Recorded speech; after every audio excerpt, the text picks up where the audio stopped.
Hey guys, here we go. Morning work for Monday. We got our meeting for Monday and our multiplication Monday. Okay, so here we go in our first box. It was raining outside. Diane sat in her camp cabin and read a book about seals. She found out that seals have a voracious appetite and can eat up to 15 pounds of food per day. So we want to use our context clues to try to figure out what the word voracious means. So she found out that seals have a voracious appetite and can eat up to 15 pounds of food per day. That sounds like a lot, right?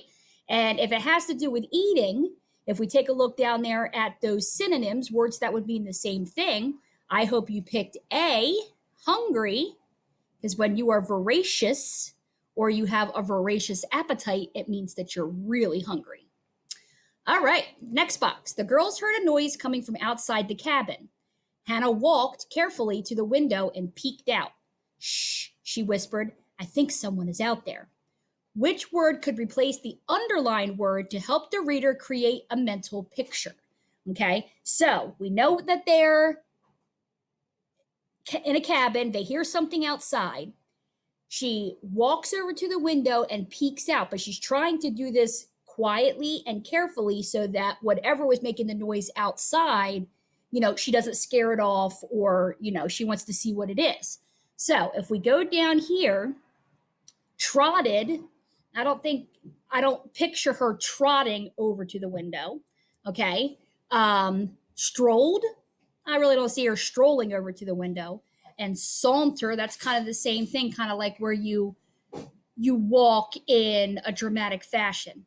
But because she's trying to be quiet and she peeked out the window, she's trying to be secretive. I think tiptoed would be our best word to replace walked. Hannah tiptoed carefully to the window and peeked out. I can see that in my mind. She's going like this. Much better word there as a writer than the word walked. Walked would work. Tiptoed is better. All right, let's go down and do Benjamin first, and then we'll do synonyms and antonyms. Benjamin looked at his watch. Oh no, he thought. He searched around the room for his cleats and quickly put them on. He grabbed a soccer bag and ran out the door. What can you infer based on the evidence in the paragraph?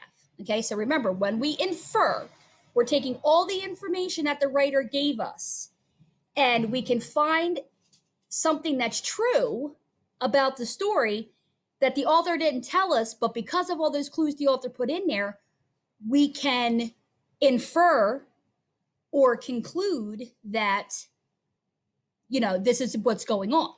So if he looked at his watch and he said, oh no, sounds like he's late for something, right? Searched around the room for his cleats and put them on. He grabbed his soccer bag and out the door he ran. So we know he's late. He's late for what? The other clues in there is that he's late for soccer. Can I write that in here? I'm going to try. Ooh, this is fun. Late for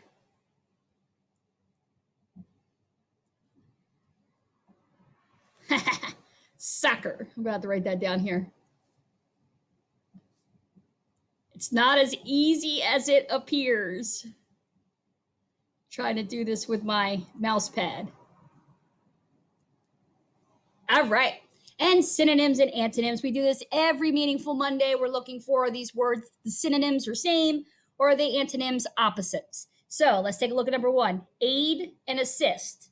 I can aid you with your work, or I can assist you with your work, which means I'm helping you in both cases. So these words are synonyms. Okay, number two, humble. We should know that word from Charlotte's Web, the humble pig. And two is arrogant. So when you're humble,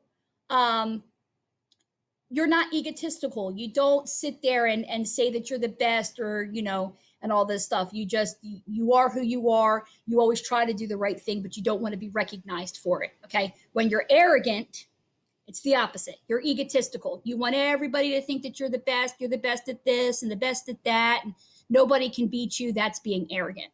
So those two words are antonyms. Number three, sequence and chronologically. Um, we know those two words go together because we always talk about that with Text Structures Tuesday. Sequencing is what happens first, what happens next, what happens after that, what happens last. Same thing with chronology. Same exact thing. So they are synonyms. Hardship and difficulties. You can think about that in the situations that we're in now.